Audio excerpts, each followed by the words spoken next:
Hello everyone. Today's topic of discussion is resource allocation graph in deadlocks. So this is one of the major topics in deadlocks in operating system subject. So let us start the discussion.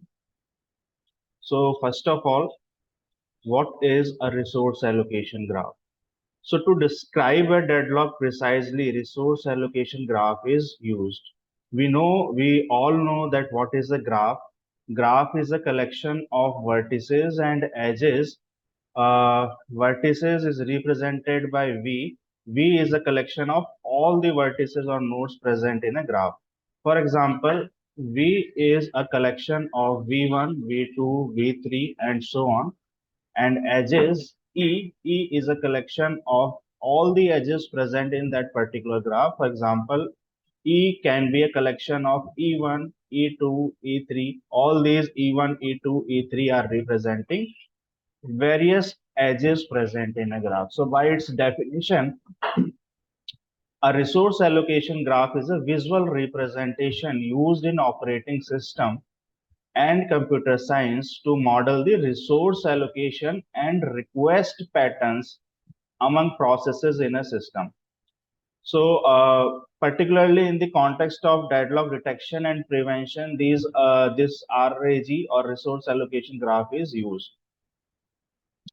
Here, this request can be represented in the form of edge, and resource allocation can also be represented in the form of an edge, whereas various resources can be represented in the form of vertices. So let us see this with the help of an example. Also, in a resource allocation graph, processes are represented as nodes, as I have already mentioned, and the resources that can request or hold are represented as edges. So basically, there are two kinds of edges. First is the assignment edge, and second is the request edge. Once a process requests for a resource, that is known as a request edge, and when that particular resource is allocated to a process, this kind of edge is known as the assignment. Let us look at it with the help of an example. Here we represent the resource with the help of a rectangular box like this. This is a resource. This is an example of, this is a representation of a resource. By its nomenclature, I can name it as resource R1, R2, R3, or any resource. For representing a process, this circular box is used. This is a process. I can name it as a process P1, process P2, process P3, and so on. We also have the instances in a resource. For example, if I have two copies of a printer in a particular computer system, these two copies can be represented by two dots inside this rectangular box. So I can say that this particular resource is having two resources. So if I have more than two resources, if I have more than two instances of a particular resource, for example, let us suppose this is a resource, the name of this resource is resource R3. I can also represent it in the similar fashion. For example, this rectangular box is representing four instances of a resource. Resource name is R3 here. For example, in our computer system, if a printer is having four instances or four copies, I can represent it like this. So the edge can be represented as Pi leads to Rj, Pi leads to Rj, or Rj leads to Pi. Let us look at it. Let us look at it in an elaborated fashion. For example, here if we have a resource R1, this is a resource R1, and this is a process name is P1. So if process P1 is requesting for this resource, let us suppose that this resource R1 is having only a single instance. This can be represented like this. This is a request edge. This is a request edge. This is a request edge. And if this resource is allocated to this process P1, it can be now represented like this. This is resource 1. This is now from inside this rectangular box. It is now allocated to the process P1. Arrow is from R1 to P1. So this is a assignment edge. So this request edge gets converted into the assignment edge like this. Let us consider a problem. Here we have few resources. Resource name is R1 and R2. So I can draw it like this. This is a resource R1. It is having a singular instance. So this is the diagram. We have one more resource. Resource name is R2. The resource 2 is having two instances. So I can represent it by two dots. There are few processes, process P1 and process P2.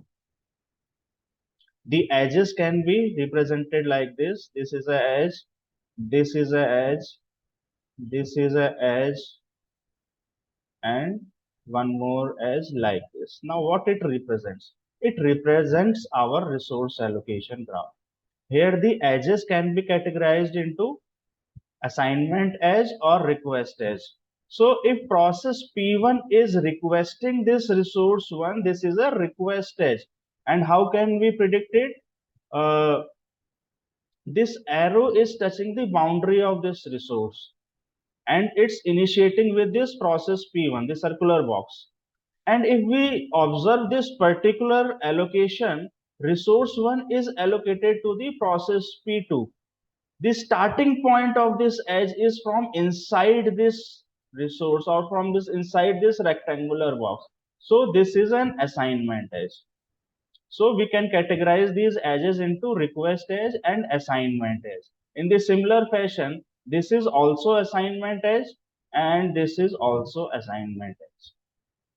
So we are required to tell whether this particular system or this particular scenario is in deadlock or not. Deadlock or not. How to predict it? First of all, there are two cases. Case number 1, we have to observe a cycle. So in this particular diagram, we can see that there is a cycle present. So case number 1, we have to see that there is a cycle or not. If there is a cycle, we can say that deadlock may or may not exist. This is case number 2. Deadlock may or may not exist. May or may not exist. And if there is no cycle, we can clearly say that there is no deadlock. So if any question is given to you, you have to first observe that there is a cycle or not. If there is no cycle, there is no deadlock. If there is a cycle, deadlock may or may not happen. We have to look further. So as in this diagram, we can see that there is a presence of cycle. There may be a case where deadlock may exhibit or exist. So let us see. There are two options for solving this question. First way is to solve this question directly, and second way is to solve it using Banker's algorithm. Banker's algorithm. So how to say that there is an existence of deadlock or not directly? So we have to see, for example, this resource 1 is allocated to process P2 and P2 process, whether this process P2 is having a further request or not, or further assignment or not. So this process P2 is having one incoming edge. That means that this is an assignment edge from resource R1, and there is one more assignment edge from resource R2, and it is not requesting for any resource. So it might be a possibility that it takes some time, but after a particular unit of time, the process P2 will complete and it will get terminated. So after its termination, we can say that the resources that has been occupied by this process will be freed up. So after a particular unit of time, this resource 1 and this resource, one instance of this resource 2 will get free up. So now there will be only one process which is requesting for resource 1, and this edge will get converted into the assignment edge now. And this one instance has been already allocated to the process P1. So we can now say that process P1, one instance of resource R1 has been allocated to it, and there are two instances of resource R2, out of which one has been allocated to this process P1. So now, as we can clearly see that there is no presence of any cycle, hence we can say that there is no deadlock. So this is the direct method of solving whether the deadlock is present or not. We can also do it if the given diagram is more complex. We can also solve it with the help of a banker's algorithm. So in the next video, we will see how to solve this particular problem with the help of banker's algorithm. Thank you very much. The references for this particular presentation is geeksforgeeks.org and one NPTEL video. You can follow it. Thank you very much.